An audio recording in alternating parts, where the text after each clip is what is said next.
Hello friend, সবাইকে good morning.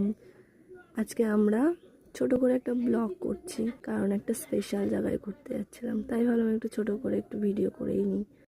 তো যেতে যেতে দেখলাম খুব মেঘ করে এসেছে, আর রাস্তাতে বৃষ্টিও পড়ছিল খুব জোরে। দেখো মুখটা পুরো ভিজে গেছে, রাস্তাঘাটও পুরো ভিজে, সবাই ছাতা নিয়ে চলাফেরা করছে। আমরা ওই বৃষ্টিতেই চলছিলাম, কারণ অনেকটা দূর যেতে হবে, তো তাই এভাবেই আগাচ্ছি। তো দেখলাম এত জোরে বৃষ্টি পড়ছে, না দাঁড়িয়ে উপায় নেই, তো একটু দাঁড়িয়েও নিলাম।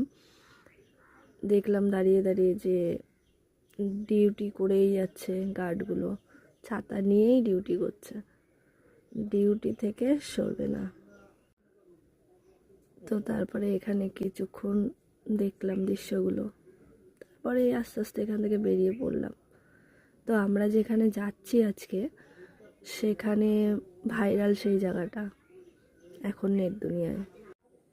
তো এটা হচ্ছে সেই আমাদের স্পেশাল জায়গা, এটা হচ্ছে সেই কাকরগাছির জাগ্রত মা মনসা। তো মায়ের পুজো সকাল সকাল হয়ে গেছিল, আমরা একটু লেটেই গেছিলাম। মায়ের পুজো সকাল 9টা থেকে 1টার মধ্যে হয়ে যায়। আমরা গেছিলাম একটু লেটে, তখন কিছু ভক্ত ছিল। তো মায়ের ওখান থেকে একটু ঘুরে প্রণাম করে মায়ের আশীর্বাদ নিয়ে আমরা ওখান থেকে বেরিয়ে পড়লাম। গুড বাই সবাইকে।